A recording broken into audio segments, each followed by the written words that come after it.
आता एक मोठी बातमी, केंद्रीय कामगार संघटना आणि शेतकरी संघटनांकडून आज देशव्यापी भारत बंदची हाक देण्यात आली आहे। देशभरातील 10 प्रमुख कामगार संघटनांचे 30 कोटी कामगार आज या संपात सहभागी होण्याची शक्यता वर्तवली जाते।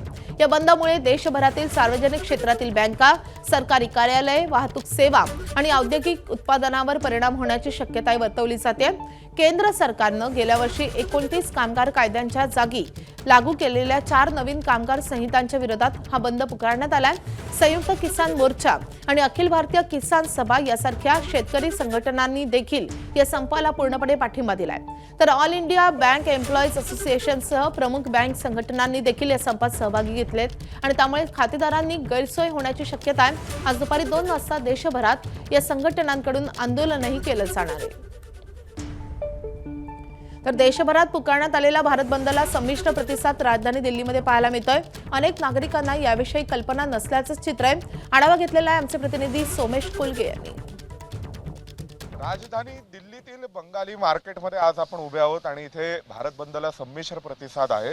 आपण काही जणांशी चर्चा करूया।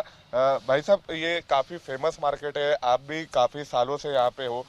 आज भारत बंद को कैसा रिस्पांस मिल रहा है?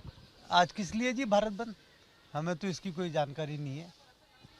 हाँ, कुछ पूरे देश में कुछ संगठनों के ओर से भारत बंद बोला गया है, लेबर लॉस को पॉलिसी। हमारी कोई जानकारी नहीं है जी इस बारे में, और ना यहाँ पर बंद है। हाँ, बैंक वगैरह खुले? हाँ खुला है जी, सब खुला हुआ है यहाँ पर। हाँ, आपण आणखीन एक जण इथे ग्राहक आहेत, त्यांनाही विचारू एकदा। जी आज भारत बंद है, आपको कुछ इस मामले में जानकारी नहीं। लेकिन बैंक, स्कूल, बाकी सारे दुकानें, शॉप्स खुली है? हाँ, बैंक खुलेगी। तर आपण पाहू शकतो की दिल्लीतील अनेक रहिवाशांना, नागरिकांना भारत बंद विषयी कोणतीही कल्पना सुद्धा नाही आहे। व्हिडिओ जर्नलिस्ट वेद पांडेसह सोमेश खुलके, एबीपी माझा, नवी दिल्ली। एबीपी माझा, उघडा डोळे बघा नीट।